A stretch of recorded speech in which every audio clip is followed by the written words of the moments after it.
जी बिस्मिल्लाहिर्रहमानिर्रहीम।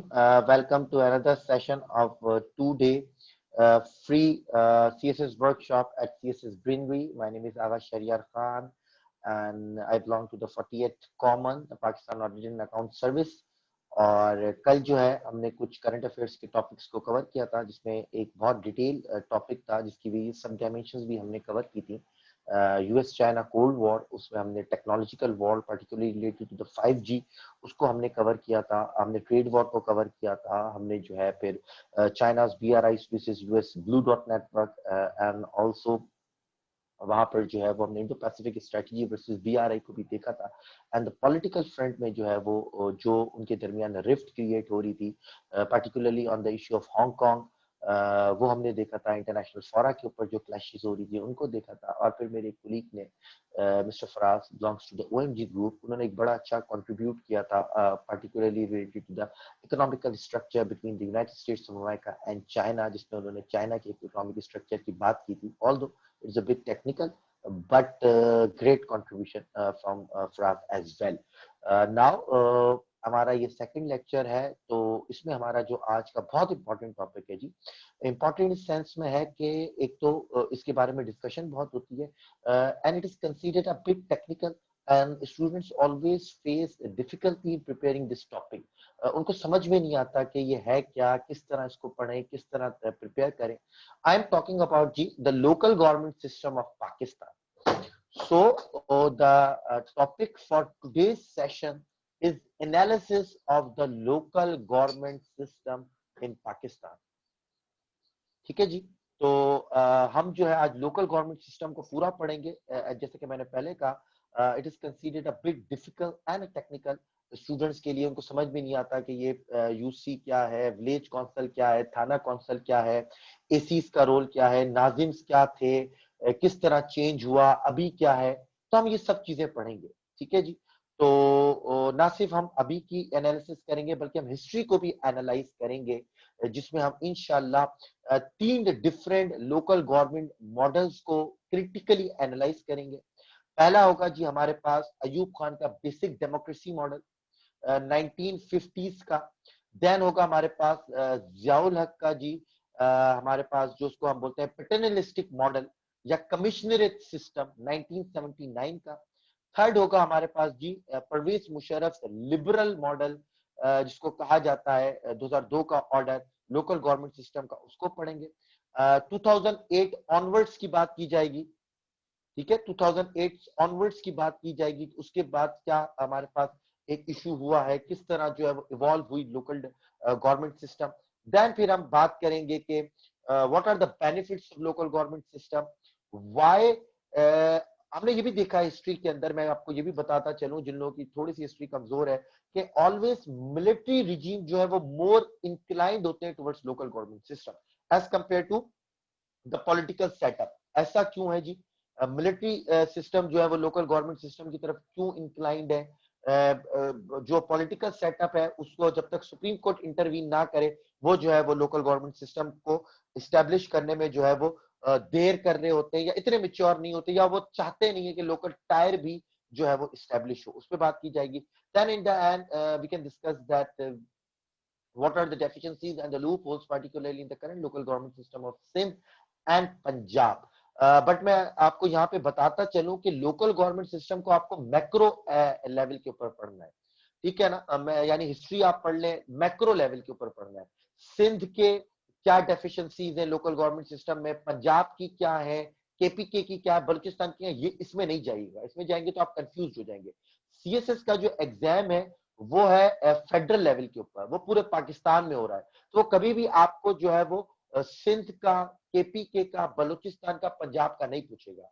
After the 18th amendment local government become the subject of province, now it is a provincial subject. तो हर province का अपना local government system है। हम अयूब खान को, जियाउल हक को या परवेज मुशर्रफ का मॉडल इसलिए स्टडी करते हैं कि पूरे पाकिस्तान में एक था। ठीक है, तो अब आप अगर इंडिविजुअली हर मॉडल में चले जाएंगे ना, केपी में, पंजाब में, सिंध में, यू विल गेट कंफ्यूज्ड। ठीक है, तो आप एक मैक्रो लेवल पर तैयारी करिएगा, जिस तरह मैं आपको आज के लेक्चर में भी बताऊंगा कि मैक्रो लेवल के ऊपर किस तरह प्रिपरेशन की जाएगी, उसी तरह प्रिपरेशन करिएगा। टॉपिक से घबराने की बात नहीं है। आप बिट टेक्निकल है, ड्राई टॉपिक है, इतना बच्चों को ज्यादा इंटरेस्टिंग नहीं होगा, बट इंशाल्लाह I will try my best के to make this topic as interesting as possible. तो इंशाल्लाह आपको ये आज के टॉपिक में भी एक इंटरेस्ट क्रिएट होगा। ठीक है जी, तो स्क्रीन शेयर कर लेते हैं।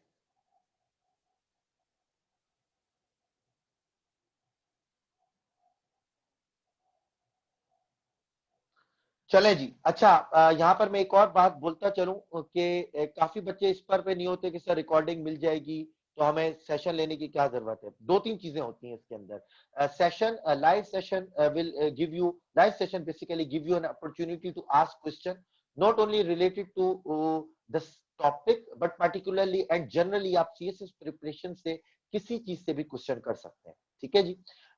सेकेंड चीज ये होती है कभी कभार फाइल करप्ट हो जाती है, डिलीट हो जाती है अनफॉर्चुनेटली, तो हम अपलोड नहीं कर पाते। तो उस इंसिडेंट से या उसकी प्रोबेबिलिटी से बचने के लिए भी लाइव सेशन में काइंडली जो है वो मौजूद रहा करिए, क्योंकि यूट्यूब पे तो हजारों इस तरह के लेक्चर्स मौजूद है, हर चीज मौजूद है ऑलरेडी यूट्यूब पर। तो लाइव सेशन करने का मकसद ही ये होता है कि to provide an opportunity for to the aspirants to get in contact with the CSS officers, with the CSPs, and to directly learn from them and understand the subject. Again जो बच्चे आज पहली दफा मौजूद हैं उनको डिकोरम बता देता हूं कि क्वेश्चन आखिर में हम सेशन करेंगे 10 to 15 मिनट्स का, उसमें जो भी क्वेश्चन है आप लोग पूछ सकते हैं। ठीक है, जिसका बहुत कोई इंपॉर्टेंट क्वेश्चन है तो चैट में आप करके पूछ सकते हैं, चैट इज अवेलेबल है। ठीक है, तो आप चैट में भी आप वो जो है वो क्वेश्चन कर सकते हैं। और बस काइंडली एक आप लोगों से रिक्वेस्ट है कि डिकोरम मेंटेन करिएगा, आपस में चैट में बात कम से कम करें।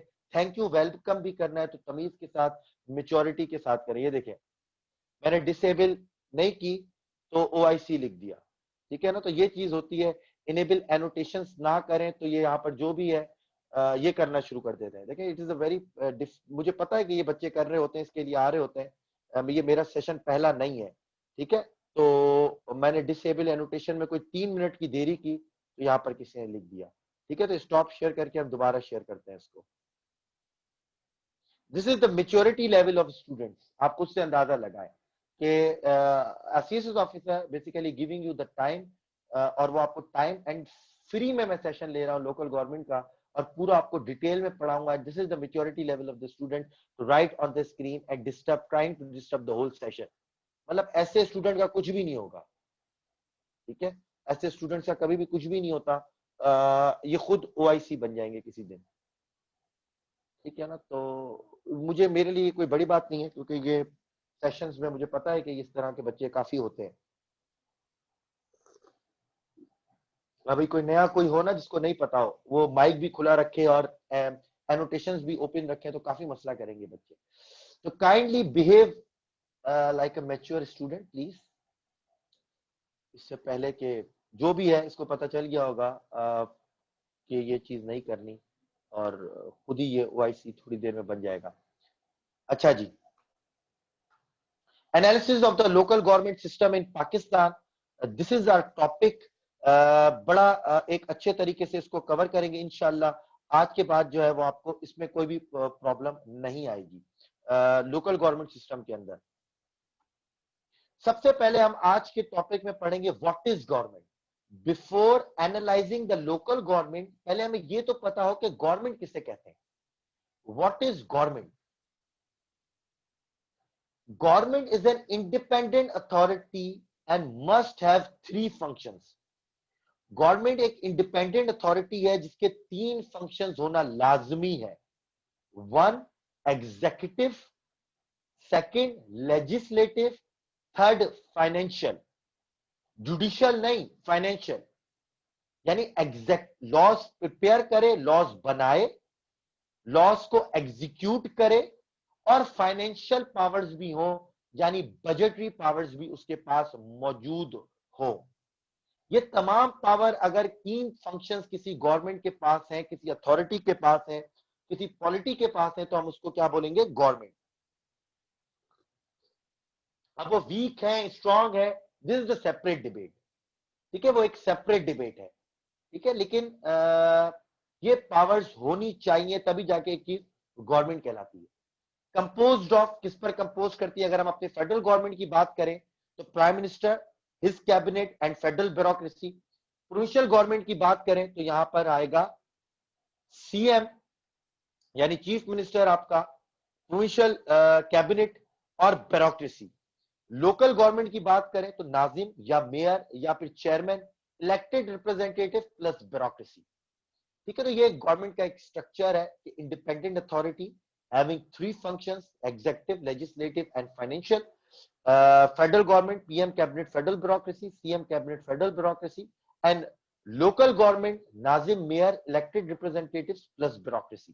फेडरल गवर्नमेंट में ब्यूरोक्रेसी कौन सी होगी? सीएसएस वाले जितने भी आपके फेडरल एम्प्लॉइज हैं या लोअर रैंक पे जो ऑफिशियल्स होते हैं। प्रोविंशियल गवर्नमेंट में आपकी प्रोविंशियल मैनेजमेंट पूरी सर्विसेज होती हैं और नीचे के जो है वो एम्प्लॉइज होते हैं। लोकल गवर्नमेंट पर आपके लोकली जो होते हैं यानी यूसी सेक्रेटरी वगैरह वो काम कर रहे होते हैं। अकाउंटेबल टू, पाकिस्तान में अकाउंटेबल टू गवर्नमेंट किसके ही होती है? सबसे पहले Allah almighty. According to the constitution of Pakistan, each and every person, each and every government official first accountable to Allah almighty, because sovereignty over the whole universe belongs to almighty Allah alone. Objective resolution में भी हमने लिख दिया है, constitution of Pakistan के अंदर भी लिखा हुआ है। अच्छा, मैं आप लोगों से एक यूं बात पूछना चाहूंगा, मैं जो बोल रहा हूं चीजें, जिस स्पीड से बोल रहा हूं, आपको वो समझ में तो आ रही हैं या मैं स्लो स्लो बात करूं? क्योंकि काफी बच्चे लिख भी रहे होते हैं। या इट इज फाइन, क्योंकि हमारे पास लेक्चर बड़ा होता है, that's why I am trying to cover up in a speed के अंदर।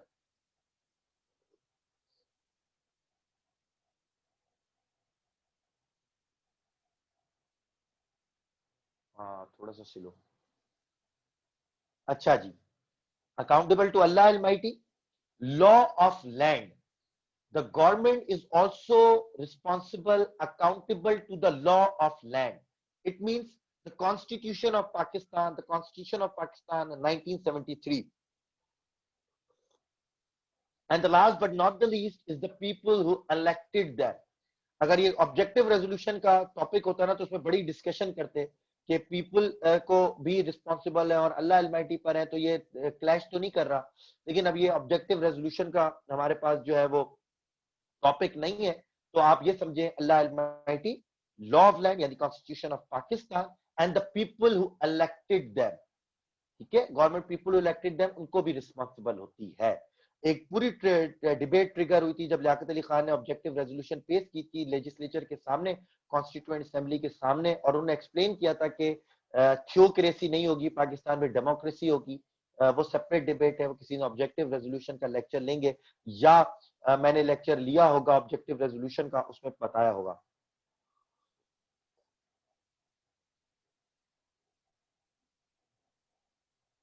अच्छा जी, स्ट्रक्चर भी पहले आप लोग समझ लें क्योंकि ये चीजें काफी यूज होंगी आगे चल के इस लेक्चर के अंदर। हम काफी दफा district council, taluka, UC council, village council की बात कर रहे होंगे, तो आप स्ट्रक्चर ऑफ पाकिस्तान को भी थोड़ा समझ लें। हमारे 4 फेडरेटिंग यूनिट्स हैं, सिंध, पंजाब, बलूचिस्तान, केपी के अभी तक। ईच प्रोविंस डिवाइड होता है जी डिवीजन के अंदर, यानी पूरा एक कराची डिवीजन है, हैदराबाद डिवीजन है। ठीक है, फिर एक डिवीजन डिवाइड होता है डिस्ट्रिक्ट्स के अंदर, यानी कराची सिटी जो है वो इस टाइम 6 डिस्ट्रिक्ट्स के अंदर डिवाइडेड है। ईस्ट, वेस्ट, साउथ, मलिर, नहीं, east, west, south, Malir, Korangi और सेंटर, ये 6 डिस्ट्रिक्ट्स हैं। इसी तरह हर डिवीजन डिस्ट्रिक्ट्स में डिवाइड होता है। ठीक है, तो आपका पहले फेडरेटिंग यूनिट्स, प्रोविंसेस यानी, फिर उसके बाद आपके डिवीजन्स, देन डिस्ट्रिक्ट्स, उसके बाद आता है तहसील या तालुका, जिसको हम बोलते हैं तहसील, तालुका या टाउन। वो सब कैटेगरी होती है इसकी। देन आ जाता है आपके पास यूसी यानी यूनियन काउंसिल, और फिर उसके नीचे होता है आपका विलेज काउंसिल। काफी दफा ये जो डिस्ट्रिक्ट है ना, इसको भी हम रूरल और अर्बन डिवाइड में ब्रेक कर देते हैं, यानी काफी दफा डिस्ट्रिक्ट बहुत बड़ा भी हो सकता है। फॉर एग्जाम्पल लाहौर जो है वो पूरा एक ही डिस्ट्रिक्ट है, हालांकि कराची जो है उसके अंदर जो है 6 डिस्ट्रिक्ट है, लेकिन कराची एक ही है, तो लाहौर एक ही है। तो फिर उसको हम रूरल और अर्बन डिस्ट्रिक्ट्स में भी डिवाइड कर रहे होते हैं, आप देखेंगे आगे चल के। देन तहसील, तालुका, फिर हमारे पास आ जाता है यूनियन काउंसिल और फिर विलेज काउंसिल। ये हमारी डिवीजन है, हमारे एडमिनिस्ट्रेटिव स्ट्रक्चर की डिवीजन है पाकिस्तान के अंदर।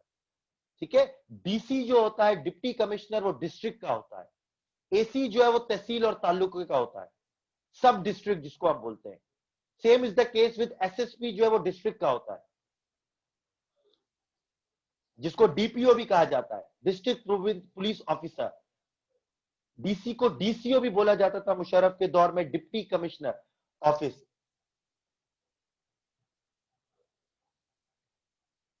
ठीक है जी। अच्छा, यूसी लेवल के ऊपर हमारी ब्यूरोक्रेसी कौन सी होती है? यूसी लेवल पर हमारे होते हैं UC secretary, 9 grade, 10 grade, 11 grade, वो होती है हमारी ब्यूरोक्रेसी। देन फिर विलेज काउंसिल आ जाता है, और उसी तरह जो लोअर रैंक के ऑफिशियल्स होते हैं वो वहां पे डील कर रहे होते हैं।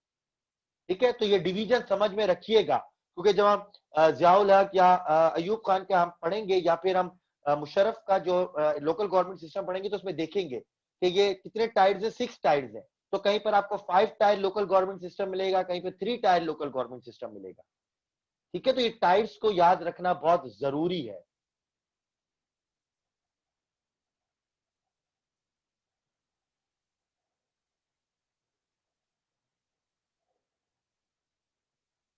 अच्छा जी, लोकल गवर्नमेंट पे आ जाए। Local government represent the third tier of the state. अच्छा, ये टायर जो है एडमिनिस्ट्रेटिव डिवीजन है। यहां पर जो third tyres of the state की बात हो रही है, ये गवर्नमेंट की बात हो रही है कि पहले टायर पर आपकी फेडरल गवर्नमेंट, दूसरे लेवल के ऊपर आपकी प्रोविंशियल गवर्नमेंट, और तीसरे लेवल के ऊपर आपकी लोकल गवर्नमेंट। यहां पे जो मैं बता रहा था ये एडमिनिस्ट्रेटिव डिवीजन है। ठीक है, तो local government represent the third level of the state. तीनों पावर्स होती हैं जी लोकल गवर्नमेंट्स के पास। लेजिस्लेटिव पावर्स मिनिमम होती हैं। किस तरह की मिनिमम पावर्स? वो टैक्सेस को लेवी कर सकते हैं। फॉर इंस्टेंस से पार्क्स की एंट्री और एग्जिट के ऊपर फीस लगा सकते हैं, पार्किंग फीस लगा सकते हैं, आपका जो है वो साइन बोर्ड्स के ऊपर वो चार्ज कर सकते हैं। ठीक है, वेस्ट मैनेजमेंट के ऊपर वो काफी टैक्स वगैरह कर सकते हैं। तो मिनिमम लेजिस्लेटिव पावर्स होती हैं। अब ये बोलना नहीं शुरू कर देना सर सिंध में नहीं है, पंजाब में नहीं है, मैं पहले बता चुका हूं। मैं एक मैक्रो लेवल पे बात कर रहा हूं। मैं चाह रहा हूं कि आपको लोकल गवर्नमेंट समझ में आए, आगे चल के सब बात करेंगे। अच्छा जी, फाइनेंशियल पावर होती है जी, बिल्कुल होती है। Each district has a budget. Her district का अपना बजट होता है जो इस डिस्ट्रिक्ट पर आता है। The budget is a millions, millions में होता है वो बजट। अच्छा, अब वो होना तो इलेक्टेड रिप्रेजेंटेटिव के पास चाहिए, यानी वहां का जो नाजिम होना चाहिए या चेयरमैन होना चाहिए उसके पास होना चाहिए। अब वो किसके पास है? डीसी के पास है, किसके पास है वो हम आगे देखेंगे। लेकिन लोकल गवर्नमेंट के पास फाइनेंशियल पावर्स होती है, होनी चाहिए। एग्जीक्यूटिव पावर बिल्कुल जी, नाजिम, चेयरमैन, उसकी अपनी डिस्ट्रिक्ट ब्यूरोक्रेसी, आपके टीएमओ जितने भी हैं, टाउन मैनेजमेंट ऑफिसर्स जो है वो मौजूद होते हैं, यूसी सेक्रेटरीज मौजूद होते हैं, जैसा कि मैंने आपको बताया। वो उनकी अपनी एग्जीक्यूटिव मशीनरी होती है, डिस्ट्रिक्ट की अपनी एग्जीक्यूटिव मशीनरी होती है। तो यस, उनके पास होती है। म्यूनिसिपैलिटीज होती हैं, ठीक है, उनके पास अपनी ब्यूरोक्रेसी होती है। अब डिपेंड करता है, डीसी भी जो है बेसिकली वो भी डिस्ट्रिक्ट की ब्यूरोक्रेसी में आता है। अब ये देखना है कि क्या ब्यूरोक्रेसी जो है वो सबऑर्डिनेट है इलेक्टेड रिप्रेजेंटेटिव्स के, या इलेक्टेड रिप्रेजेंटेटिव सबऑर्डिनेट है ब्यूरोक्रेसी के। According to the norm of the democratic form of government, ठीक है, according to the norm of democratic form of government, bureaucracy should be subordinated to the elected representative. I am also the part of the bureaucracy, but मैं खुद ये बोल रहा हूं कि according to the norm of the democracy, bureaucracy जो है वो इलेक्टेड रिप्रेजेंटेटिव के अंडर होनी चाहिए। ये नॉर्म है पूरी दुनिया का, आप अलग से नहीं आए। अगर आप ये नहीं कर रहे, इसका मतलब you are violating the norm of the democratic form of government. अच्छा जी, constitution of Pakistan article 140 A में लिखा हुआ है कि आपने लोकल गवर्नमेंट्स को फॉर्म करना है।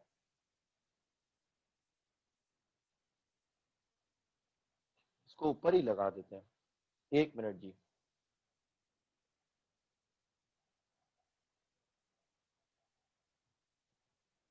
अच्छा जी, आ, इसको, ये सही है। 140 A, article 140 of the constitution of Pakistan, आपकी जो है 18 अमेंड के बाद उसको इनकॉर्पोरेट किया गया। क्या लिखा है?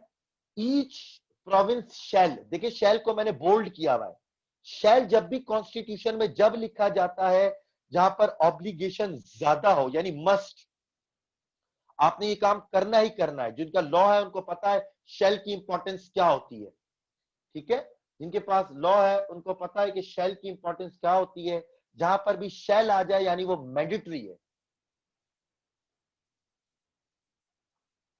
Each province shall by law establish a local government system and devolve political, administrative, and financial responsibility and authority to the local representative of the local government.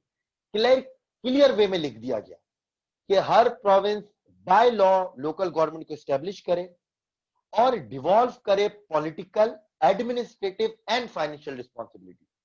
अगर वो डिवॉल्व नहीं कर रहे, it is the violation of the constitution of Pakistan. Constitution of Pakistan की जी violation है article 140A की। Election of the local government shall be held by the election commission of Pakistan. की क्लियर वे में, कंसाइज वे में लिख दिया गया कि आपने लोकल गवर्नमेंट को फॉर्म करना है, चाहे कुछ भी हो जाए, ना सिर्फ फॉर्म करना है, पावर्स को भी डिवॉल्व करना है। कौन कौन सी, जो मैंने बताया, एग्जीक्यूटिव, एडमिनिस्ट्रेटिव और जो है वो फाइनेंशियल। अच्छा जी, अब इस लॉ के अंदर थोड़ी एक डेफिशिएंसी है, वो ये है अनफॉर्चुनेटली कि article 140A do not define the tenure of the local government. Local government का टेन्योर कितना होना चाहिए वो यहां पर डिफाइन नहीं है। जैसे प्रोविंशियल असेंबलीज और नेशनल असेंबलीज का टेन्योर डिफाइन है ना, कि जैसे ही 5 साल में इलेक्शन होते हैं तो आपको विद इन 90 डेज जो है वो न्यू इलेक्शन करवाने। यहां पर ये लूप होल मौजूद है। दैट्स वाई आपने देखा होगा कि एक टेन्योर खत्म होने के बाद प्रोविंशियल गवर्नमेंट्स डिले पे डिले करती चली जाती है, क्योंकि कॉन्स्टिट्यूशन में विजिबल कहीं पर क्लियरली नहीं लिखा हुआ। ये लिखा हुआ है कि आपने स्टैब्लिश करनी है, कब करनी है नहीं लिखा हुआ। हाँ, सुप्रीम कोर्ट इंटरवीन करे फिर आप कर सकते हैं, लेकिन एक टेन्योर खत्म हो जाता है, आप बैठे रहे, आप डिले पे डिले करते रहे। Basically you are not violating the constitution, yes you are violating the constitution in, बोलते हैं लॉ एंड स्पिरिट, उसके अंदर तो आप कर सकते हैं on principle level, yes, but as far the technicalities is concern, no. इसका फायदा उठाती है प्रोविंशियल गवर्नमेंट्स और हमने देखा है कि वो डिले पे डिले करती जाती है। अच्छा जी, models of local government in Pakistan. अभी तक कितने लोकल गवर्नमेंट्स के मॉडल आए हैं? मजे की बात बताऊं मैं आपको, 2013 से पहले कभी भी पाकिस्तान की हिस्ट्री के अंदर किसी भी डेमोक्रेटिक या सिविलियन गवर्नमेंट ने कभी भी लोकल गवर्नमेंट फॉर्म नहीं की। कभी भी लोकल गवर्नमेंट उन्होंने फॉर्म की ही नहीं। जब भी लोकल गवर्नमेंट फॉर्म हुई, स्टैब्लिश हुई, वो हमेशा मिलिट्री रिजीम्स के अंदर हुई। इसके अंदर हुई जी, मिलिट्री रिजीम्स के अंदर हुई। वो तो 2013 में सुप्रीम कोर्ट की, वो हम बात करेंगे चले 2008 के ऑनवर्ड्स में, लेकिन यहां पर जब भी की वो मिलिट्री रिजीम ने की। चाहे वो जेडे भुट्टो का दौर हो, नई लोकल गवर्नमेंट, बीबी के 2 टेन्योर्स हो, मियां नवाज शरीफ के 2 टेन्योर्स हो 1990s वाले, नहीं की। पहला कौन सा है जी? पहला हमारे पास मॉडल है अयूब खान बेसिक डेमोक्रेसीज 1959। ठीक है, जो बच्चे लिखना चाह रहे हैं साथ साथ लिखते भी जाओ, स्लाइड्स में नहीं देता हूं। ठीक है, बेसिक डेमोक्रेसीज 1959 क्या था जी? ये स्टैटिफाइड सिस्टम ऑफ गवर्नमेंट था। स्टैटिफाइड मतलब डिवाइड हुआ था मजीद लेयर्स के अंदर। वो क्या स्ट्रक्चर था बताऊंगा मैं आपको। Representation would be resemble a pyramid. इसकी जो पॉलिटिकल स्ट्रक्चर था वो पिरामिड जैसा था, यानी नीचे वाले लोग जो है वो टॉप को जो है वो इलेक्ट करेंगे। The system is referred to as one of the basic democracies, thus stressing the prime importance of its foundations both in the village of the countryside and in the mohallas। यानी उन्होंने basic democracy क्यों बोल रहे हैं? Why there is the word basic attach to this form of local government? Because उन्होंने बोला कि हम बिल्कुल ग्राउंड लेवल से जो है वो इलेक्ट कराएंगे अपने रिप्रेजेंटेटिव्स को, बिल्कुल जो हमारा ग्राउंड लेवल है वो है मोहल्ला या विलेज, वहां से हम लीडरशिप को ऊपर लेकर आएंगे इन पायरामाइड स्ट्रक्चर, यानी पहला लेवल दूसरे को इलेक्ट करेगा, दूसरा तीसरे को, तीसरा फिर ऊपर इलेक्ट करेगा। It is basically a pyramid type of a structure. I will discuss the structure in the next slide. The most striking feature of the new system are, first, that it constitutes a brand of democracy that is not arbitrarily imposed on the people from the above, but is expected to take root and develop upwards. ये मैंने आपको बात बताई कि आपकी leadership ऊपर से आके आप पे मुसल्लत नहीं हो जाएगी।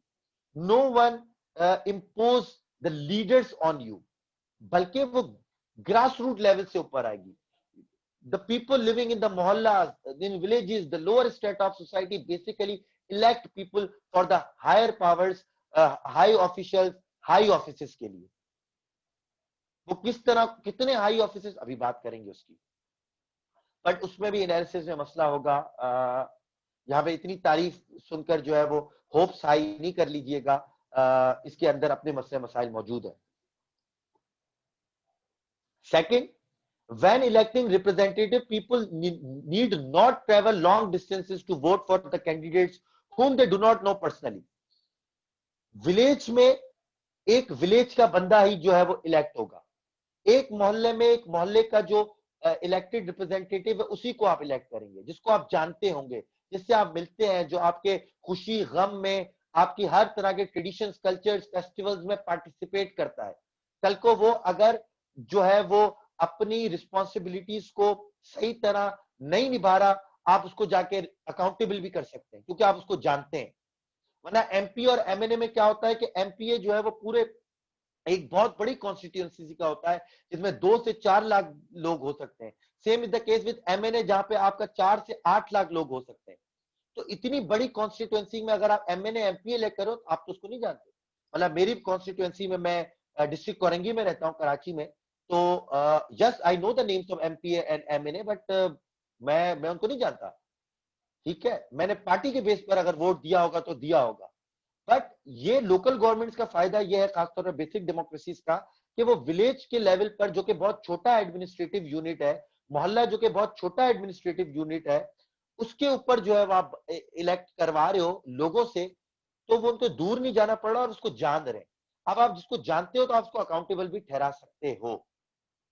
ठीक है, थोड़ा सा मैंने पहले ही बताया था, ड्राई सब्जेक्ट है, मतलब पेशेंस के साथ सुनना, कोई सोना मत। अच्छा जी, थर्ड एडवांटेज क्या है बेसिक डेमोक्रेसीज का? that the government organs once established are required to take an active part in administration and to serve integral elements or national development projects. जैसे ही इलेक्ट होंगे वो अपना काम करेंगे, सर्विस डिलीवरी इंप्रूव हो जाएगी। ठीक है, सर्विस डिलीवरी इंप्रूव हो जाएगी। होता क्या है कि लोकल गवर्नमेंट से जब भी आप ग्रास रूट लेवल से ऊपर लेकर आ रहे होते हैं, तो you basically get the decision making power one step closer to the people of the country. आपने डिसीजन मेकिंग पावर को एक स्टेप क्लोज कर दिया लोगों के। फॉर एग्जाम्पल एमपी और एमएनए है तो वो क्लोज नहीं है, अच्छा वो भी क्लोज हो सकता है, एमएनए दूर है, एमपी है मजीद थोड़ा सा वन स्टेप क्लोजर है, लेकिन जब लोकल गवर्नमेंट पे जाते हो ना तो फिर वो एक स्टेप और क्लोज हो जाता है, और अगर आप विलेज पे चले गए तो वो मजीद क्लोज है। अभी जो PTI new local government system लाने लगी है पंजाब में, उसमें भी विलेज काउंसिल्स की बात है। अगर किसी ने स्टडी किया हो तो, स्टडी करना तो नहीं है बेसिकली, मैंने तो किया हुआ है, तो मैं आपको बता रहा हूं कि उसमें जो है वो विलेज काउंसिल्स की बात है, यानी दोबारा बेसिक डेमोक्रेसीज वाला विलेज काउंसिल्स आप लेकर आ रहे हैं, ताकि ग्रास रूट से आए, ताकि सर्विस डिलीवरी बेहतर हो, ताकि सेंस ऑफ डेप्रिविएशन जो है वो आप एड्रेस कर पाए लोगों की। 5 टायर सिस्टम है जी। स्ट्रक्चर क्या है इसका? 5 टायर सिस्टम। ठीक है, यानी बेसिक जो होगा वो सबसे पहले ऊपर लिखा हुआ है मैंने, यानी यूसी से शुरू होगा, union council for number of continuous villages in the rural areas and town committee for each town. UC council आपकी विलेजेस में होगी और टाउन कमेटी आपकी जो है वो टाउन में होगा। देन आपका थाना काउंसिल होगा। थाना काउंसिल क्या है? सब डिस्ट्रिक्ट के अंदर, यानी डिस्ट्रिक्ट को आपने मजीद डिवाइड करके क्या बना दिया? थाना काउंसिल।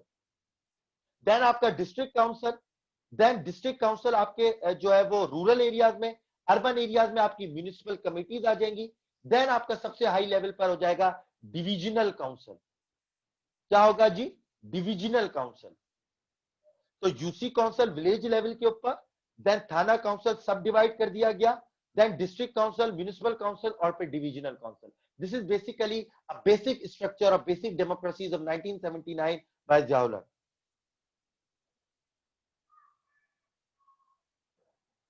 मारूख, मैं आपकी बात समझा नहीं, मतलब क्या सेंस ऑफ, मुझे नहीं समझ में आ रहा।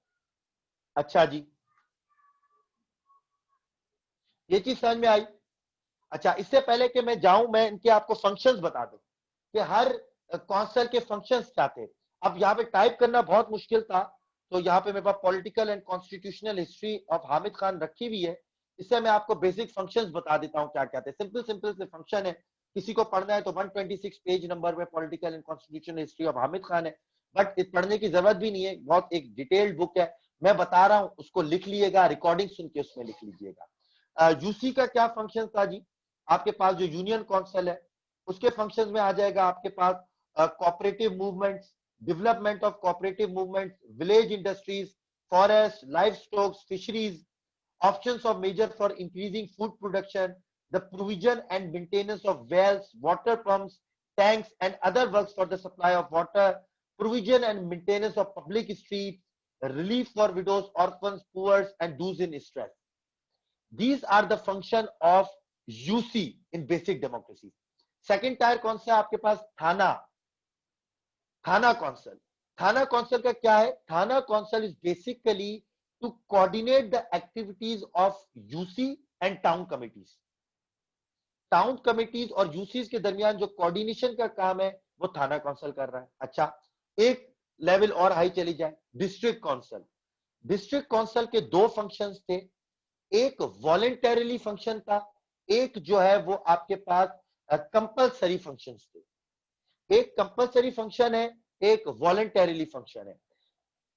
अच्छा, कंफ्यूज ना हो, ठीक है, कंफ्यूज नहीं होना, मैं आपको काफी डिटेल में बता रहा हूँ, कंफ्यूज नहीं होना कि पता नहीं क्या सर बता रहे हैं, पता नहीं इतनी सारी डिटेल्ड है और हम तो लोकल गवर्नमेंट को जो है वो छोड़ देंगे, जो है वो हम जो है वो प्रिपेयर ही नहीं करेंगे, चॉइस में छोड़ देंगे, ठीक है, ऐसी चीज कुछ नहीं करना, ठीक है, सब चीज आसान है, सब चीज समझ में आ जाएगी, बस आप लोग जो है वो लेक्चर में साथ साथ रहें। हाँ हाँ, कैसा, तभी तो मैंने बोला कि आप जो है वो एक काम करिएगा, आप जो है वो रिकॉर्डिंग्स में लिख लीजिएगा, ठीक है। अच्छा चलो, मैं आराम से बोल देता हूं ताकि रिकॉर्डिंग में भी आसानी हो। यूसी का बेसिक फंक्शंस क्या है जी? Development of cooperative movements, village industries, forest, livestocks, fisheries, maintenance of wells, water pumps, tanks, water supply, public streets की maintenance, relief for widows, orphan. This is the function of UC. थाना council का क्या function है? To coordinate between UC and town committees. District पर आ जाओ, district council के दो फंक्शंस है मेनली, एक कहलाता है वॉलेंटरीली फंक्शंस, एक कहलाता है आपका ऑब्लिगेटरी फंक्शंस, या जिसको हम बोलते हैं कंपलसरी फंक्शंस, ठीक है जी। कंपलसरी फंक्शंस में हमारे पास क्या क्या चीजें आ जाएंगी? हमारे पास आ जाएगा maintenance of primary schools, libraries, reading rooms, adoption for the measure of increased production of food, promotion of village aid, cooperative movement and village industry, ठीक है। वॉलेंटरीली में हमारे पास क्या क्या आ जाएगा कि लाइकवाइज भी summarise under the heads of education, social, economic welfare के कुछ काम हमारे पास वॉलेंटरीली में आ जाते हैं। बुक है जी constitutional political history by Hamid Khan. इससे मैं बता रहा हूँ फंक्शन, खासतौर पर पूरा लेक्चर इससे प्रिपेयर्ड नहीं है, पूरा लेक्चर वेरिएट सोर्स से प्रिपेयर्ड है, जस्ट इसमें हामिद खान से भी काफी पोर्शन लिया गया है, बट ये अगर आप पढ़ना शुरू करेंगे तो बहुत बड़ी बुक है, आपको परेशानी होगी, दैट्स वाई ये लेक्चर होते हैं ताकि आप लोगों को फायदा हो। देन आपका नेक्स्ट टायर आ जाएगा डिस्ट्रिक्ट काउंसिल का टायर। डिस्ट्रिक्ट काउंसिल का वर्क है जी cooperation of the work of local council, municipal bodies, cantonment boards, formation of development schemes. यानी डिस्ट्रिक्ट काउंसिल अब जो है वहां पर डिस्ट्रिक्ट या डिविजनल काउंसिल जो है, अब वो आपका क्या चीज बना रहे हैं, अब वो बना रहे हैं आपकी प्लानिंग कर रहे हैं, स्कीम्स बना रहे हैं, और वो जो है यूनियन काउंसिल या थाना काउंसिल वो उसको रेगुलेट कर रहे हैं और मॉनिटर कर रहे हैं। ठीक है जी। तो these are the function of basic democracies. 4 tier system, मैं बुक को यहां रख देता हूं। अच्छा जी, ये था फंक्शंस, ये था टायर सिस्टम बेसिक डेमोक्रेसी का।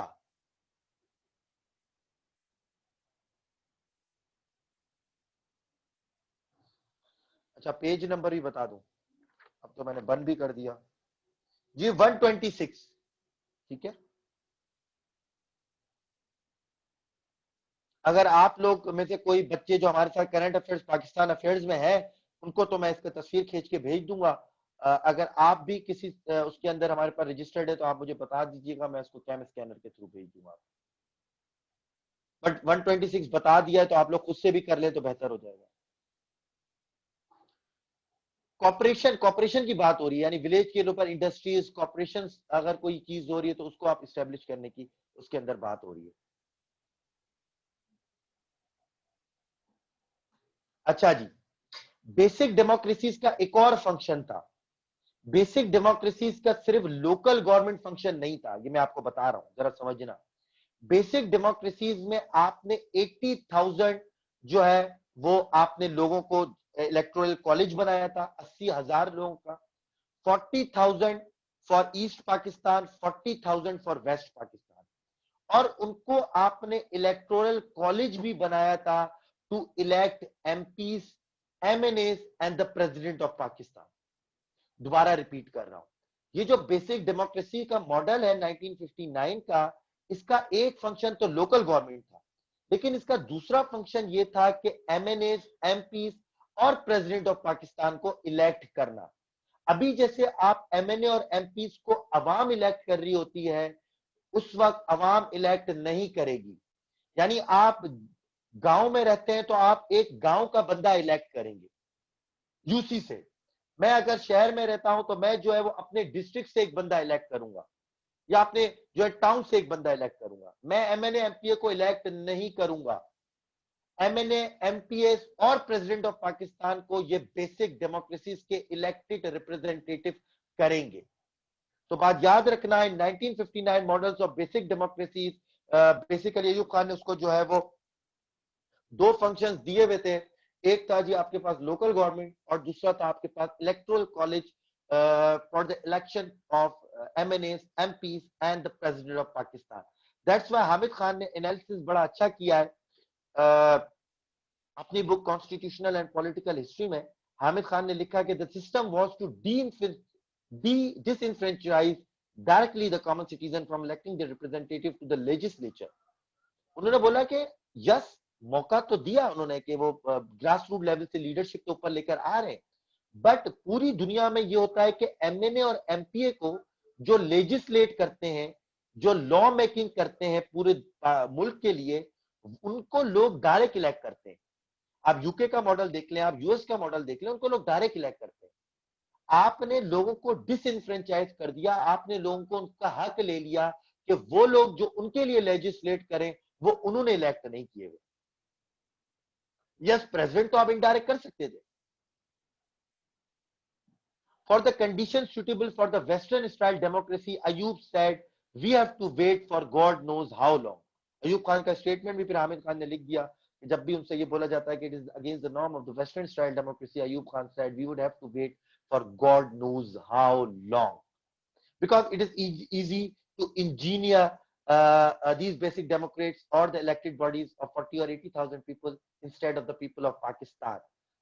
हर दौर में जी रिजीम के अंदर पॉलिटिकल इंजीनियरिंग हुई है, and this is one of the example of the political engineering during Ayub Khan era. As far as हम ज़िया-उल-हक का पढ़ेंगे तो उसमें आपको नजर आएगी 13th अमेंडमेंट आपको नजर आएगी, आपको 1985 के नॉन पार्टी बेस्ड इलेक्शन नजर आएंगे, which is also which was also the example of political engineering and to weaken the political structure of Pakistan। इसमें कोई बात डाउट की नहीं है। I am criticising the individual not the institution. ये बात भी जहन में रखिएगा, you are all the aspirants of CSS, आप सब लोग CSS के aspirants हैं, तो yes, in the paper you can criticize the individual, not the institution. Do not ever, never ever criticize the institution, either bureaucracy or the military establishment and the civil establishment. हमेशा individual को criticise कर सकते हैं, आप मियां नवाज शरीफ को criticise कर सकते हैं, इमरान खान को क्रिटिसाइज कर सकते हैं, आप अयूब खान को क्रिटिसाइज कर सकते हैं, इंडिविजुअल था, but never ever criticise the parliament of Pakistan, because parliament of Pakistan is an institution. Military of Pakistan is an institution. Judiciary of Pakistan is an institution. Yes, आप साकिब निसार को क्रिटिसाइज कर सकते हैं बिकॉज वो इज एन इंडिविजुअल. बात याद रखना. जियास कमिश्नरेट सिस्टम 1979 में जी जियाउल हक साहब आए, द सो कॉल्ड अमीरुल मोमिनीन जो अपने आप को बोलते थे जी. 1979 में जियाउल हक came to power after जी demolishing the government of Z Bhutto. अच्छा, आपने ये बात नोट करते रहे, मैंने जो पहले बात आपको एक बात बताई थी कि political civilian governments local government नहीं लेकर आ रही. यानी अयूब खान के बाद से कोई ज़ैड भुट्टो के 2 टेन्योर्स हैं, लोकल गवर्नमेंट नहीं है पाकिस्तान में. ठीक है, फिर कौन लेकर आया? Military regime. एक और सवाल आता है पाकिस्तान अफेयर्स में कि मिलिट्री रिजीम्स के सिमिलैरिटीज और डिससिमिलैरिटीज बताएं. तो सिमिलैरिटीज में आप ये चीज लिख सकते हैं. जियाद कमिश्नरेट सिस्टम 3 टायर सिस्टम था जी. कितना टायर सिस्टम था? 3 tier system. District council, taluka council and union council. Taluka मतलब वही tehsil. District council, taluka council, union council. यानी यूनियन काउंसिल, तालुका पे डिस्ट्रिक्ट. डिस्ट्रिक्ट काउंसिल को रूरल अर्बन में डिवाइड कर दिया गया था और ये स्पेशल इंस्ट्रक्शंस थी कि आप जो है वो अर्बन एरियाज पे ज्यादा तवज्जो देंगे. अच्छा, डिस्ट्रिक्ट काउंसिल में जो इलेक्शन होते थे वो 2 तरीके से होते थे, यानी कुछ इस तरह का सिस्टम था. मैं आपको बता देता हूं, अगेन कंफ्यूज नहीं होना. 33% लोग जो है वो इलेक्ट नहीं होते थे, वो सिलेक्ट होते थे. ठीक है, वो डीसी से थ्रू सिलेक्ट होते थे और 66% जो है वो इलेक्ट होते थे डिस्ट्रिक्ट काउंसिल लेवल के ऊपर. यानी वहां पे इलेक्टेड रिप्रेजेंटेटिव भी थे और जो है वो आपके सिलेक्टेड रिप्रेजेंटेटिव भी वहां पर मौजूद थे. देन तालुका काउंसिल और यूनियन काउंसिल. एनालिसिस के ऊपर आ जाए, जैसे हमने वहां पर एनालिसिस किया बेसिक डेमोक्रेसीज का, कुछ पॉजिटिव्स थे कुछ नेगेटिव्स थे. यहां पर भी मैं एनालिसिस कर देता हूं. जियाउल हक कमिश्नरेट सिस्टम का. कमिश्नरेट सिस्टम को जी बोला जाता है पैटर्नलिस्टिक मॉडल. क्या बोला जाता है? Paternalistic model.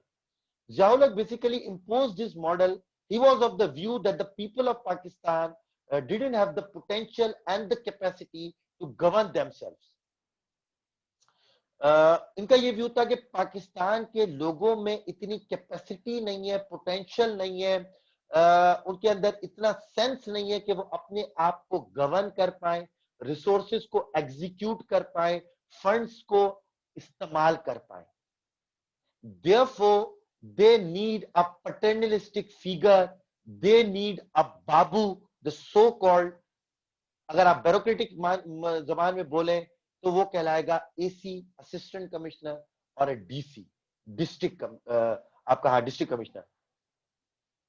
ठीक है, at the top level. This was the mindset कि द पीपल ऑफ पाकिस्तान अपने आप को गवर्न नहीं कर सकते. दैट्स व्हाई उनके पास कोई पैटर्नल लाइक फिगर होनी चाहिए जो उनको आइदर स्टिक के जोर पर या फोर्स के जोर पर उनको इंसान बनाए, उनको लॉज और रूल्स से सिंक्रोनाइज करे और जो है वो वहां पर मौजूद होना चाहिए. That's why during the commissionerate system DC was like the king of the district. DC जो था वो किंग था जी उस टाइम पर. वो चलता फिरता कोर्ट है, वो चलता फिरता रेवेन्यू कोर्ट है, वो जिसको चाहे सजा दे दे, जिसको चाहे माफी दे दे. only 2%, only 2 figures, only 2 actors in the whole Pakistan जो कि पार्डन का हक रखते थे. एक प्रेसिडेंट ऑफ पाकिस्तान, दूसरा डीसी जो माफी दे सकता है. प्रेसिडेंट ऑफ पाकिस्तान और डीसी. इसकी ज्यूरिसडिक्शन थी उस दौर में डिप्टी कमिश्नर की 259 लॉज के ऊपर. DC has the jurisdiction over 259 laws. मैजिस्टेरियल power थे जी. खड़े खड़े किसी को भी सजा देके 10 साल के लिए जेल में बंद, preventive punishments, detentions, power of pardon, agriculture. अच्छा, अगर उसका डिपार्टमेंट देखे ना, अगर डिपार्टमेंट कौन सा उसके अंडर था, डिपार्टमेंट सिर्फ एक डिपार्टमेंट अंडर है, वो है एग्रीकल्चर, लैंड डिपार्टमेंट, जो डीसी के अंडर है। But he was like the king of the district, हर चीज है उसके पास, ठीक है। But this is against the norms, basic norms of the democracy. जो बेसिक नॉर्म्स है डेमोक्रेसी के, उसके अगेंस्ट है। किस तरह? आपने ब्यूरोक्रेसी को, जो है, आपने इलेक्टेड रिप्रेजेंटेटिव्स को सबऑर्डिनेट कर दिया ब्यूरोक्रेसी के। डेमोक्रेसी में होता है कि ब्यूरोक्रेसी सबऑर्डिनेट होती है इलेक्टेड रिप्रेजेंटेटिव्स के। Government for the people, of the people and by the people. Abraham Lincoln, 16 president of the United States of America. आपने नॉर्म्स फॉर्म्स देखे ही नहीं, आपने बोला कि भाई पाकिस्तान के लोग इस काबिल ही नहीं है, इनको डंडे की बुनियाद पे चलाओ और डीसी को बोलो इनको सीधा करे। अच्छा, दूसरा नॉर्म कौन सा वायोलेट हुआ? सेपरेशन ऑफ पावर्स नहीं है। डेमोक्रेसी में सेपरेशन ऑफ पावर होती है, एग्जेक्टिव का फंक्शन अलग, लेजिस्लेटिव का अलग और जुडिशरी का अलग। यानी एग्जेक्टिव ब्यूरोक्रेसी सिर्फ एग्जीक्यूट करेगी लॉस को, एमएनए एमपीएस लॉस को लेजिस्लेट करेंगे और जुडिशरी पनिशमेंट्स वगैरह करेगी। यहां पर आपने एक ऐसा फिगर बिठा दी जो एग्जीक्यूट भी कर रहा है, जो लोगों को पनिश भी कर रहा है, जो लोगों को माफी भी दे रहा है। सेपरेशन ऑफ पावर्स खत्म। आपने एग्जेक्टिव भी उसको बना दिया, लेजिस्लेटिव भी बना दिया और आपने जुडिशरी की भी पावर दे दी। यह है एनालिसिस कमिश्नरेट सिस्टम के ऊपर। फायदा क्या हुआ है जी? फायदा यहां पर हुआ है कि स्पीडी जस्टिस है। उस दौर में हम देखते हैं स्पीडी जस्टिस है, प्रोटेस्ट होना नामुमकिन है, स्ट्राइक्स करना नामुमकिन है, पब्लिक प्रॉपर्टी को नुकसान पहुंचाना नामुमकिन है। आप प्रोटेस्ट करने बैठे, डीसी आया, आपको खड़े खड़े सजा दे दी, गए आप, और कोई देर ही नहीं लगेगी उसके अंदर। लोग आए, डीसी बैठा, डीसी ने दो लोगों के दरमियान सुलह कराया, खत्म, घर जाओ। एक पार्टी खत्म है, उसको पकड़ के बोला इसको अंदर डालो। Speedy justice. Social political order जो है वो स्टैब्लिश हुआ है मुल्क के अंदर, ठीक है। आपको स्ट्राइक्स नहीं दिखेंगी, आपको प्रोटेस्ट नहीं दिखेंगे, आपको लोग जलाओ घेराव करते हुए नजर नहीं आएंगे। स्पीडी जस्टिस है, डीसी आया, खत्म, गेम खत्म सबका। ये पॉजिटिव्स है। नेगेटिव्स मैंने आपको बताया कि it is against the basic norms of the democracy, जो बेसिक नॉर्म्स थे। So this is the analysis and the structure of Ziaul Haq commissionerate system. जी वकास बाबर, आप बिल्कुल कह सकते हैं speedy justice instead of justice, बिल्कुल आप कह सकते हैं। It is your analysis.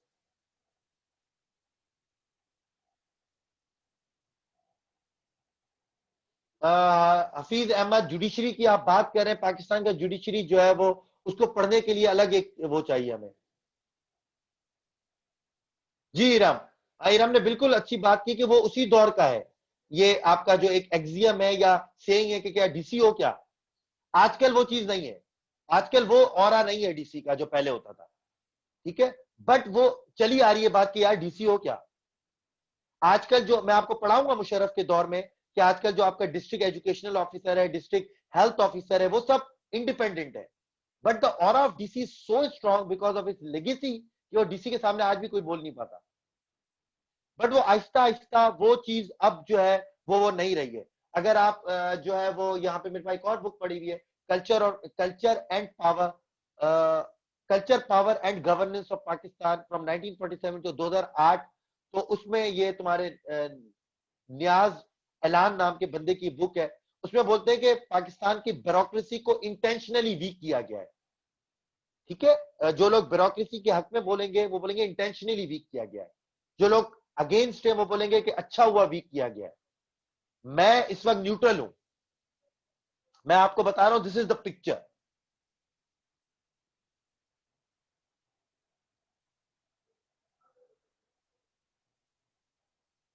ठीक है। तो मैंने आपको पॉजिटिव नेगेटिव दोनों बता दिए। As far as the norms of the democracy is concerned, DC should be subordinate to the elected representatives. But as far as the practicalities are concerned, as far as the socio-political structure of Pakistan is concerned, speedy justice, social political order maintain है, कोई भी कुछ नहीं कर सकता, political parties भी कुछ नहीं कर सकती।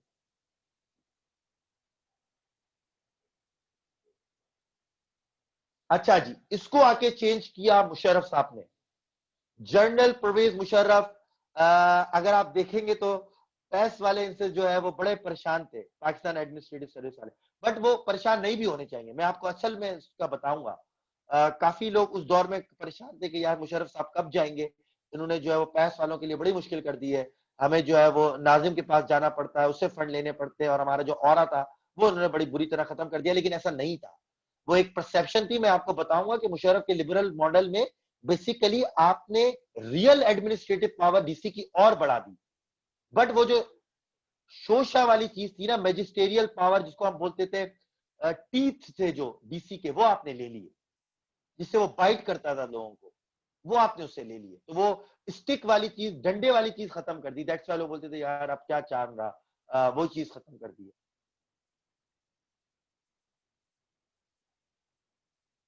अच्छा जी, liberal model, 3 tier system, same Ziaul Haq वाला 3 टायर सिस्टम, जिला कौंसल, तहसील कौंसल और यूनियन कौंसल। एनालिसिस जी, एनालिसिस बहुत इंपॉर्टेंट है। लिबरल मॉडल कहलाता है, क्या कहलाता है? Liberal model. मुशर्रफ साहब आए जी, मुशर्रफ साहब ने बोला अल्लाह के फजलो करम से हमारी आवाम जो है वो इस काबिल हो चुकी है 50 साल के दौरान कि वो अब अपने आप को खुद गवर्न कर सकती है, वो जो है वो रिसोर्सेज को जो है वो एग्जीक्यूट कर सकती है, वो अपने उनको पता है कि उनको किन चीजों की जरूरत है, किन चीजों की जरूरत नहीं है। Therefore they didn't need a paternal like figure, उनको अब उसकी जरूरत नहीं है। That's why bureaucracy should be, must be subordinate to the elected representative. Bureaucracy को उन्होंने इलेक्टेड रिप्रेजेंटेटिव के अंडर किया। DC had no magisterial power, DC से मैजिस्टेरियल पावर ले ली गई, एसी से मैजिस्टेरियल पावर ले ली गई। सेपरेशन ऑफ पावर का कॉन्सेप्ट इंप्लीमेंट किया गया कि भाई सेपरेशन ऑफ पावर होनी चाहिए। जुडिशरी का काम है ये सब करना, सजा देना, माफी देना आपका काम नहीं है, ठीक है? आपका काम है एग्जीक्यूशन करना, आपका काम है इंप्लीमेंटेशन करना, आपका काम नहीं है, आप घर जाए। लॉ एंड ऑर्डर भी डीसी के पास था, यहाँ पे आपको पता है, लॉ एंड ऑर्डर भी यहाँ पे डीसी के पास था कमिश्नरेट सिस्टम के अंदर। अब डीसी के पास नहीं है। अब कहीं पर हालात बिगड़ते हैं ना, तो अगर डीसी वहां पे खड़ा हो तो डीपीओ उसको आके बोल सकता है, एसएसपी के, भाई आप घर जाए, आपका काम नहीं है यहाँ पर, ये मैं संभालूंगा, यहाँ पर ये मेरा डोमेन है। लेकिन वो बोलते नहीं है क्योंकि एक ही बैच के होते हैं और वहां पर भाईचारा हो रहा होता है, तो वो नहीं है। लेकिन अगर as far as the law देखा जाए, DC has nothing to do with law and order, वो आरपीओ का काम है, वो डीपीओ का काम है। पहले तो वो हर चीज डीसी के पास था। भाई रुक तो जाओ, आसिफ तुफैल बात करेंगे ना इसके ऊपर, एक आउटलाइन यहीं पर है, ठीक है ना? ये है मेरे पास, ये देखो, बाय मिलिट्री रिजीम्स, इस पे बात करेंगे, आगे नहीं जाया करो, सब चीज बताऊंगा, ठीक है? तो मैजिस्ट्रियल पावर गए, लॉ एंड ऑर्डर को डील नहीं करेगा, बट एडमिनिस्ट्रेटिव पावर है। अच्छा जी, क्या किया? इलेक्टेड रिप्रेजेंटेटिव को ऊपर रखा, नाजिम को, उसके नीचे आपने रखा ब्यूरोक्रेसी को, यानी DCO, district coordination officer. Nazim elected representative, फिर आपका आ जाएगा डीसीओ यानी डीसी, डिस्ट्रिक्ट कोऑर्डिनेशन ऑफिसर। नाम भी चेंज कर दिया गया, डिस्ट्रिक्ट डीसी से, डिस्ट्रिक्ट कमिश्नर से डिस्ट्रिक्ट कोऑर्डिनेशन ऑफिसर कर दिया गया। नाम भी एक बहुत बड़ी वैल्यू रखता है।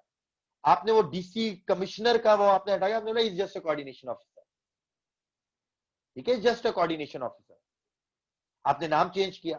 फिर आपने क्या किया, डीसी के नीचे आपने बोला कुछ 12 डिपार्टमेंट्स होंगे, एजुकेशन, हेल्थ और दूसरे डिपार्टमेंट्स होंगे, उनके आपने बनाए डिस्ट्रिक्ट ऑफिसर्स।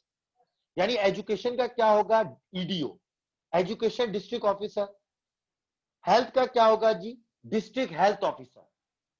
इसी तरह दूसरे डिपार्टमेंट्स के भी डिस्ट्रिक्ट ऑफिसर्स होंगे।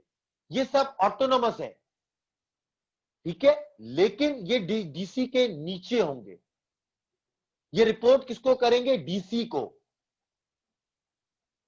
हालांकि ये ऑटोनोमस इदारे हैं, बट डीसी का ऑरा इतना स्ट्रांग है ऑफिस का कि ये उसके आगे पीछे नहीं जा सकते।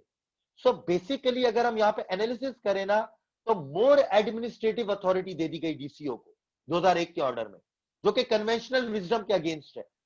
आपको जो भी कोई पढ़ाएगा ना, आपको बोलेगा डीसीओ की पावर ले ली गई 2001 के मॉडल के अंदर, कुछ भी नहीं दिया उस बेचारे को। मैं बोल रहा हूं एडमिनिस्ट्रेटिव अथॉरिटी और बढ़ा दी। अब पहले एक डिपार्टमेंट को हेड कर रहा था, अगर आप देखें तो रेवेन्यू को, दैट्स इट। अब जो है वो यहां पर 12 डिपार्टमेंट्स को वो हेड कर रहा है, यानी उसकी अथॉरिटी जुरिस्डिक्शन 12 डिपार्टमेंट्स के ऊपर है। बट यस, वो बाइट, वो टीथ्स, वो बाइटिंग टीथ्स, वो मैजिस्टेरियल पावर, वो स्टेक, वो डंडे वाली पॉलिसी, वो डंडे वाली पावर वो से ले ली गई। ठीक है, तो ये है एनालिसिस मुशर्रफ के 2001 के लिबरल मॉडल का। आई थिंक जिस तरह मैं आपको लोकल गवर्नमेंट पढ़ा रहा हूं ना, इस तरह शायद ही कोई आपको लोकल गवर्नमेंट पढ़ाए। लोग लोकल गवर्नमेंट इस तरह पढ़ाते हैं कि वो आपको कंफ्यूज कर देंगे। वो बताएंगे यूसी में इतने लोग थे, और जो है वो तालुके में यूं लोग इलेक्ट होते हैं, म्यूनिसिपल कमिटीज क्या होती हैं। ये तो पढ़ना ही नहीं है, ये तो एनालिसिस ही नहीं है। इसके अंदर हमें नहीं जाना, हमें एनालिसिस जाना है कि भाई पॉजिटिव्स क्या थे, नेगेटिव्स क्या थे, इंपैक्ट क्या आया, किसके पास कितनी पावर थी, स्ट्रक्चर क्या था, दैट्स इट।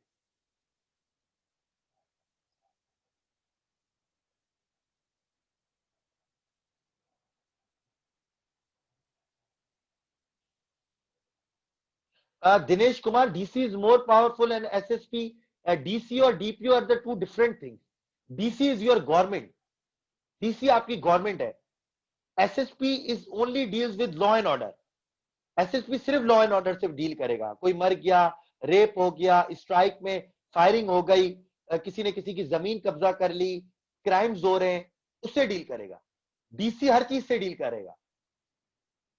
पॉलिटिकल जलसा हो रहा है तब भी डीसी, आपकी जो है 14 अगस्त मनाई जा रही है तब भी वहां पर डीसी खड़ा हुआ है, पीएसएल हो रही है वहां पर भी डीसी से वो कर रहा है। DC is basically a government, administrative service है ना,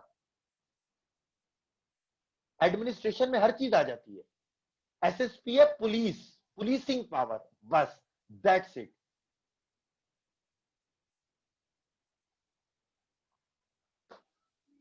ठीक है, एसपी विदाउट परमिशन डीसी, अच्छा वो तो आप खत्म हो गई है, उस पर नहीं जाना चाहिए आप।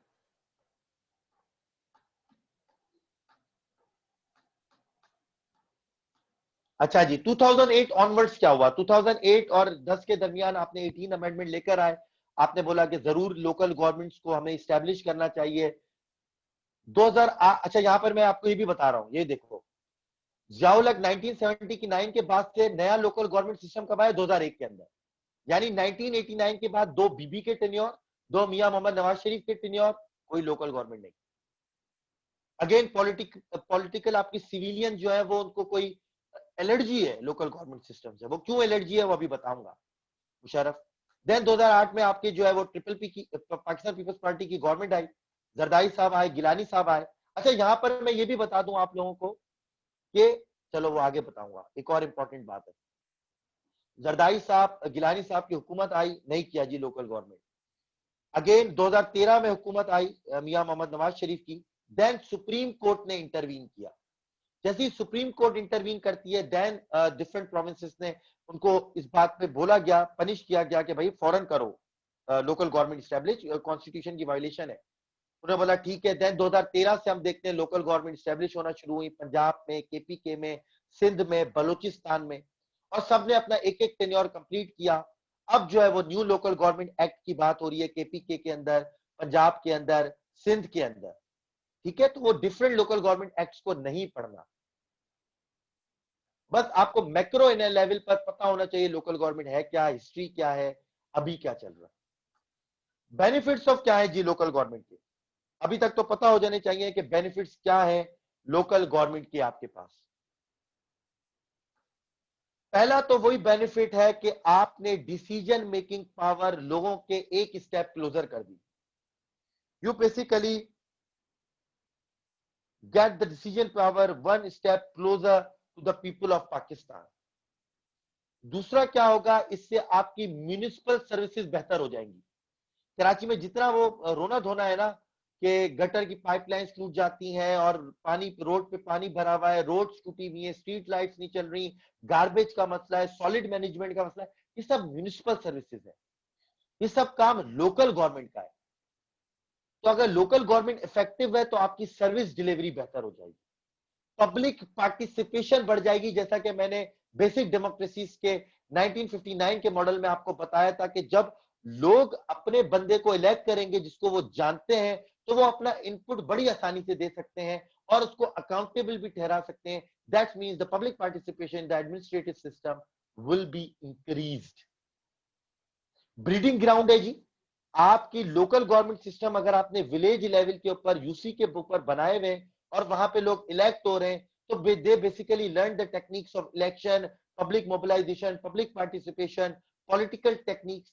तो वहां से आप अपना एक ग्राउंड लेवल की लीडरशिप भी बिल्ड कर रहे हैं, आपकी न्यू लीडरशिप भी बिल्ड हो रही है। And last but not the least, MPa will concentrate on their original work. Local government से एमएनए और एमपीएस जो हैं वो सिर्फ अपने ओरिजिनल वर्क पे कंसंट्रेट करते हैं, जो कि उनका काम है, यानी लेजिस्लेशन, लॉ मेकिंग। प्रॉब्लम्स क्या है जी करंट लोकल गवर्नमेंट सिस्टम में? सिंध और पंजाब में तकरीबन सेम जैसे प्रॉब्लम है। Important subject are still hold by the provincial government. अभी भी जो इंपॉर्टेंट सब्जेक्ट्स हैं वो प्रोविंशियल गवर्नमेंट के पास हैं, जहाँ एजुकेशन हो गया, सॉलिड वेस्ट मैनेजमेंट है कराची के अंदर, दूसरी चीजें हैं, उसको अभी भी किसने होल्ड किया हुआ है? प्रोविजनल गवर्नमेंट ने। वो ट्रांसफर करने को, डिवॉल्व करने को तैयार ही नहीं है। लोकल गवर्नमेंट की फाइनेंशियल पावर लिमिटेड है, वो फंड डिवॉल्व करने को तैयार नहीं है। Local government is bound by a provincial discretion. Local government को प्रोविंशियल डिस्क्रेशन चाहिए हर चीज के ऊपर, प्रोविंस की गवर्नमेंट की इजाजत चाहिए। Section 65 of Punjab local government act. और फिर सबसे बड़ी बात मजे की मैं आपको बताऊं कि CM can dissolve local government before expiry of its term.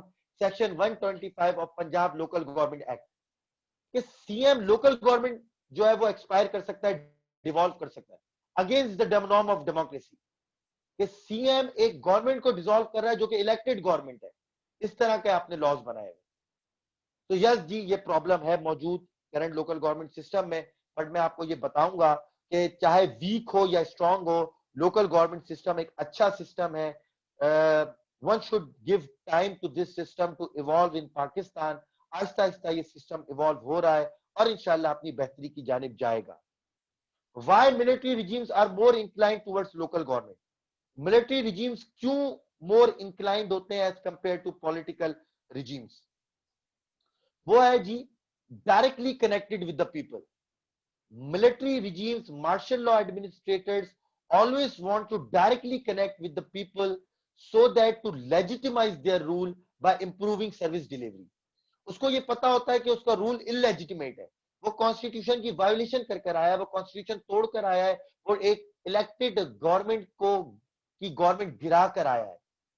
तो वो अपने रूल को लेजिटिमाइज करने के लिए डायरेक्टली कनेक्ट होना चाहता है लोगों के साथ और सर्विस डिलीवरी इंप्रूव करने के लिए लोकल गवर्नमेंट लेकर आता है, ताकि लोग आखिर में बोले कि यार अयूब खान का दौर बड़ा अच्छा था, बड़े अच्छे काम होते थे। उनको ये याद होगी कि यार सर्विस डिलीवरी अच्छी थी। और फिर पॉलिटिकल पार्टीज को भी अंडरमाइन करना होता है, लाइक जियाउल हक का इलेक्शन और 1985 का नॉन पार्टी बेस्ड इलेक्शन था। Local government non party based elections के ऊपर होती हैं, तो पॉलिटिकल पार्टीज वहां पर वीकन हो जाती हैं। ठीक है, क्या हो जाती है? वीक हो जाती है। Why civilian government oppose local government? Civilian government oppose क्यों करती है लोकल गवर्नमेंट की? दो बेसिक वजूहत हैं जी। MPAs lose their clout over development budget. MNA MPAs के पास डेवलपमेंट बजट नहीं होगा, वो पे लोकल गवर्नमेंट के पास होगा, नाजिम के पास, चेयरमैन के पास, मेयर के पास होगा। अब एमपी और एमएनए अपनी अथॉरिटी, अपना क्लाउड, अपना लेवरेज अपने इलाके में चलाते ही डेवलपमेंट बजट की वजह से, वो चलाते ही नौकरियों के ऊपर है। अब आप डेवलपमेंट बजट ही उनसे छीन लेंगे, आप नौकरियां ही उनसे छीन लेंगे, तो वो सिर्फ इस वजह से तो नहीं आए कि वो लॉज बनाए पाकिस्तान के अंदर। आप देखिए मुशर्रफ के एरा में जब 2001 का ये सिस्टम था, आपको बहुत बड़े बड़े नाम जो है वो एमएनए एमपीए का इलेक्शन लड़ते हुए नहीं बल्कि नाजिम का इलेक्शन लड़ते हुए नजर आएंगे। फॉर एग्जाम्पल शाह महमूद कुरैशी, यूसुफ रजा गिलानी, ये सब लोग they preferred to become nazim और chairman instead of MNA and MPA. Reason, clout, अपने कॉन्स्टिट्यूएंसी के ऊपर लेवरेज, वो डेवलपमेंट बजट से ही है, उस जमाने में डेवलपमेंट लोकल गवर्नमेंट के पास था। और फिर इसलिए भी अपोज करते हैं क्योंकि आपका कंपटीशन बढ़ जाएगा। एक एमपी है अपने इलाके में, अगर लोकल गवर्नमेंट भी आ जाएगी तो वो फिर एक बंदा चेयरमैन भी बनेगा। अब वो जो चेयरमैन है वो हो सकता है अगले इलेक्शन में एमपी का इलेक्शन लड़े, वो अपना एक पॉलिटिकल सर्कल बना लेगा, स्फीयर बना लेगा, अपने लोग जमा कर लेगा। तो एमएनए एमपीएस का जो है वो कंपटीशन भी बढ़ जाता है लोकल गवर्नमेंट की वजह से। So basically therefore they oppose the formation of local government, और फिर फॉर्म करते भी हैं, स्टैब्लिश करते भी हैं, तो जो है वो वीक लोकल गवर्नमेंट को स्टैब्लिश करते हैं। ठीक है जी, so this is it, local government का सिस्टम। मैं उम्मीद करता हूँ एक बहुत डिटेल में मैंने आपको बताया, 2 घंटे के अंदर इसको टाइम लगा। अब जो है जी मैं 5 बजे से 6 बजे से क्लासेस ले रहा हूँ। अब इतनी हिम्मत तो नहीं है ना आप लोग की, इतनी समझने की हिम्मत है कि हम आगे के टॉपिक्स पढ़ पाए। इंशाल्लाह कभी फिर से मौका मिलेगा तो हम जो है वो ईरान चाइना रिलेशंस और फिर वो फॉरेन पॉलिसी का जो आर्गुमेंट है उसको डिस्कस करेंगे, particularly the Shah Mahmood Qureshi's statement against Saudi Arabia and the change of map of Pakistan and its political and strategic implications, उसको स्टडी किया जाएगा। और अगर टाइम नहीं भी मिला इस तरह का तो कोई बात नहीं, हम जो सितंबर का सेशन शुरू कर रहे हैं हम उसके अंदर ये चीज जरूर स्टडी करेंगे, ये जितनी भी हैपनिंग्स हो रही हैं, क्योंकि मैं हमेशा बोलता हूँ current affairs is an very important subject.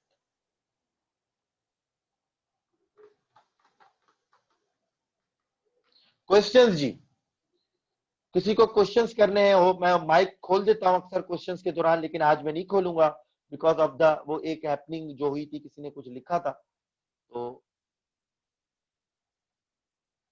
Rashid, हमने यस्टरडे के लेक्चर ना सिर्फ रिकॉर्ड किए बल्कि हमने जो है वो यूट्यूब के अपने पेज के ऊपर, हमारी एकेडमी का पेज है उसके ऊपर अपलोड भी कर दिए हैं। हमारी एकेडमी के यूट्यूब चैनल का नाम है जी CSS ब्रेनरी। आप सब लोगों से एक रिक्वेस्ट है कि we are trying our best to give you critical based lectures, analytically based lectures, thought provoking lectures. तो आप सब लोगों से है कि आप जो है वो इस चैनल को जो है वो सब्सक्राइब करें और शेयर करें और लाइक करें और कमेंट करें। ठीक है, क्यों, वजह ये नहीं है कि कुछ मशहूर हो जाए, जितने सब्सक्रिप्शन आएंगे उतने ज्यादा लोगों तक जो है वो ये वॉइस पहुंचेगी और ज्यादा अच्छी तरीके से लोग प्रिपेयर कर सकेंगे, particularly those who belong to the far off areas of Pakistan like Fatah, Balochistan and so on and so forth. Sir, there is any hope for presidential system? Iram, ये एक सेपरेट डिबेट है, prime minister versus presidential system की। Current affairs Pakistan affairs में मैं ये करता हूं। आप अगर हमारा सितंबर का सेशन ज्वाइन करेंगे तो उसमें आपको जरूर करेंगे। आसिफ तुफैल के सवाल बड़े बड़े होते हैं लेकिन काफी अच्छे होते हैं, तो मैं जरूर पढ़ता हूँ। अच्छा जी, sir, why there is an economic growth and enhanced per capita income during military rule? Is there any relation between local government system and more than good economic indicators? Kindly comment. अच्छा जी, बड़ा अच्छा सवाल है आसिफ तुफैल का। आसिफ तुफैल, जरा analyse करो military regimes. Ziaul हक का मिलिट्री रिजीम अफगान जिहाद, अफगान जिहाद में क्या हो रहा है? कैरी लूगल बिल भी आपके पास है, आपके पास अमेंडमेंट, सारी अमेंडमेंट भी, आपके जो सैंक्शन है वो भी उठ गए, डॉलर भी आ रहा है आपके पास, इकोनॉमिक एड भी आ रही है, मिलिट्री एड भी आ रही है, IMF की आपकी कंडीशंस भी जो है वो उसने रिलैक्स कर दी है, इकोनॉमी बूम होगी। मुशर्रफ के टाइम पर आओ, 2001 war on terror, again economic aid, military aid, IMF, World Bank की कंडीशन सॉफ्ट है आपके ऊपर, because you are a non NATO ally of the United States of America. आप डेमोक्रेटिक रिजीम्स पे चले जाओ, 2008 economic recession, global economic recession दुनिया के अंदर, जो पीपल्स पार्टी के लोग टेन्योर की बुराई करते हैं वो इकोनॉमिक रिसेशन था, पूरी दुनिया की इकोनॉमी तबाह थी। अच्छा, जेडे भुट्टो का दौर ले लो, आपका 50% रेवेन्यू चला जा चुका था ईस्ट पाकिस्तान का, ईस्ट पाकिस्तान का 50% रेवेन्यू उड़ गया। पाकिस्तान को सिवियरली हिट किया फ्लड्स ने, पाकिस्तान को सिवियरली हिट किया फ्लड्स ने, आपका 50% रेवेन्यू उड़ गया। कंडीशन आपके सामने, 92 सोल्जर्स, 96,000 सोल्जर्स आपके इंडिया में। ठीक है, अच्छा, फिर आप आ जाए 2018 के ऊपर, अभी कोविड-19 इकोनॉमी को उड़ा के रख दिया। तो ये भी देखें आपके मिलिट्री रिजीम्स में क्या सोशो पॉलिटिकल और उसकी हैपनिंग्स थी, और फिर डेमोक्रेटिक रिजीम्स में क्या है। ऑल अबाउट नहीं, कैसा it is not all about, but mostly.